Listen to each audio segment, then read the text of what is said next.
Taiwan's parliament speaker hailed Japan, South Korea, and the Philippines as they all help creating a crescent of defense against China's ambitions.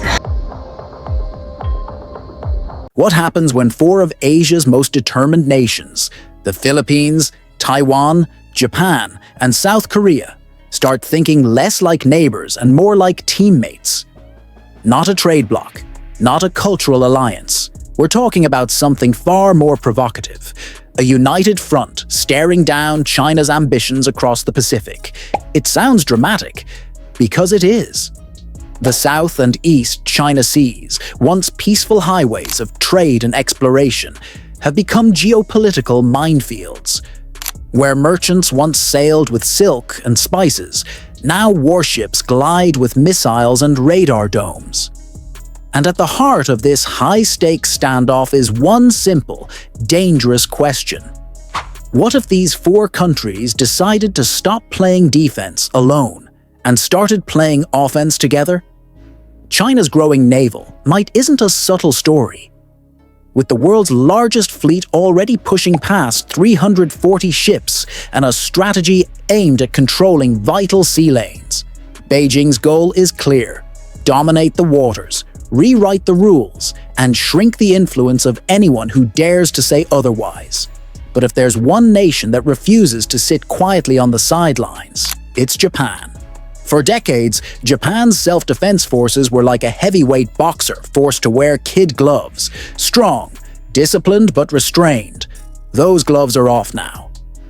Tokyo is pouring over $52 billion a year into its defense budget, commanding more than 150 warships, fielding advanced submarines, and flying F-35 stealth jets that can make intruders think twice.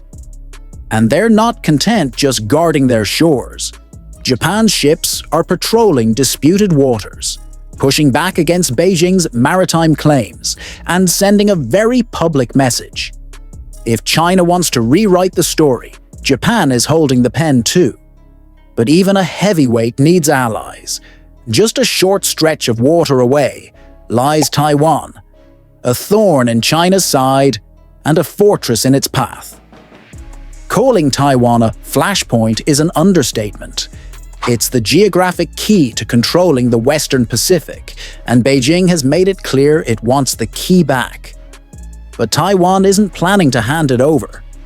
With a $19 billion defense budget, nearly 170,000 active troops, more than 1 million reservists, and a growing arsenal of advanced missiles like the Xiongfeng 3, Taiwan is more porcupine than pushover. Add in hypersonic weapons development and a powerful air force stacked with upgraded F-16s, and you've got a country that isn't just preparing to defend itself. It's preparing to make any invasion a nightmare. And here's the kicker. Taiwan's fate isn't just its own. If it falls, the balance of power across the Pacific tilts sharply towards Beijing. If it stands, the regional chessboard remains locked in strategic tension. Still, sharp daggers and strong wills can't win wars alone.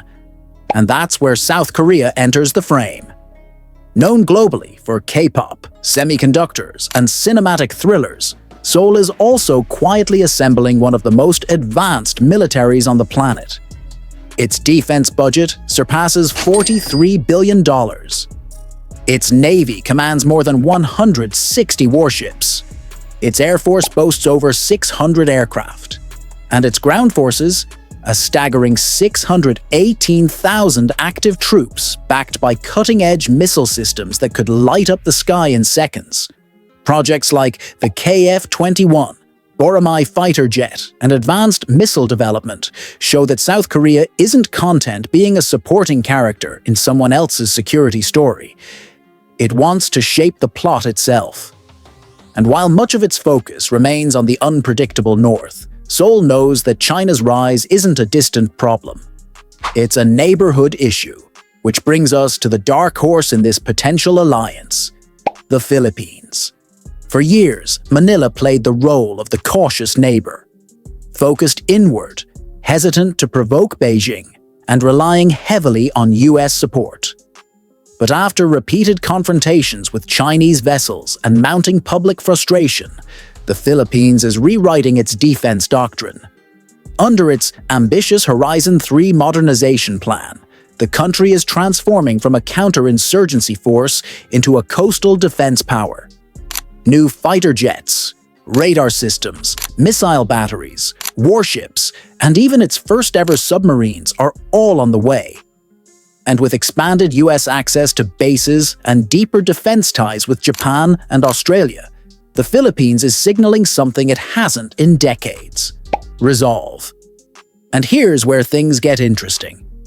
Because while each of these countries on their own can complicate Beijing's plans, together they could fundamentally change the equation. Japan brings naval dominance.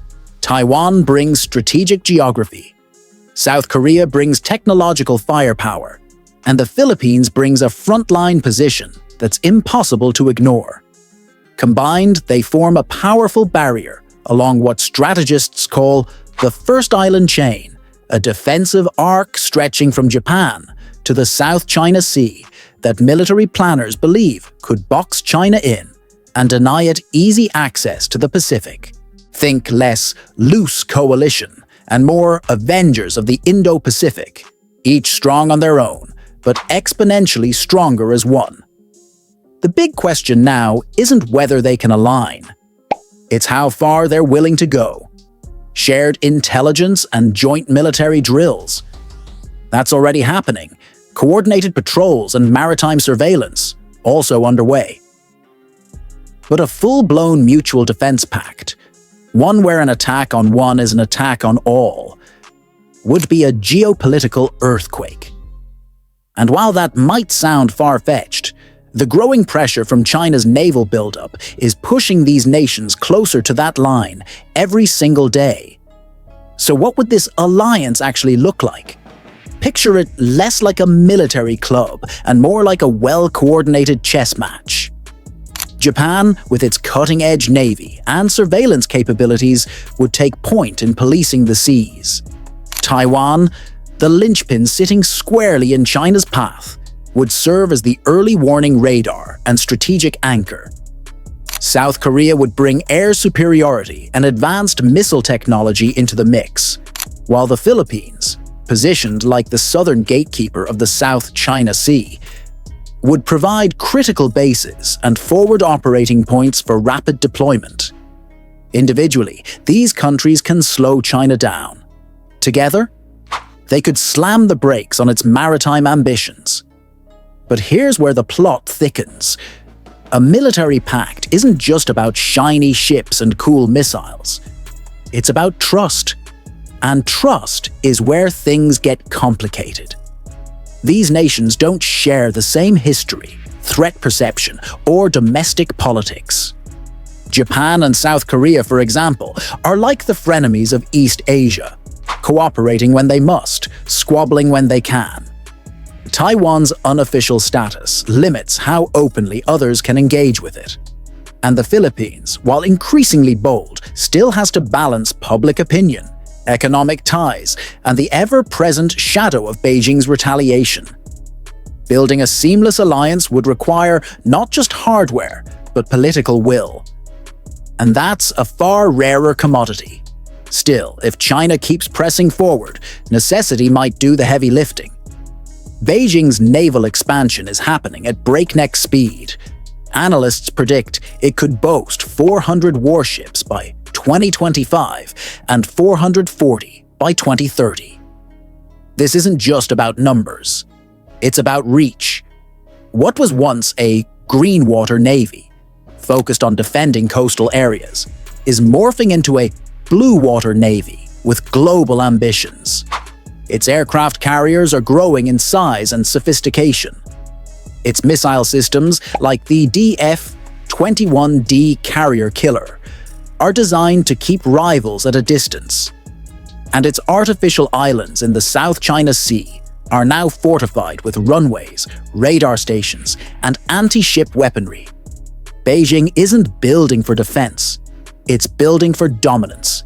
And it's not stopping at ships.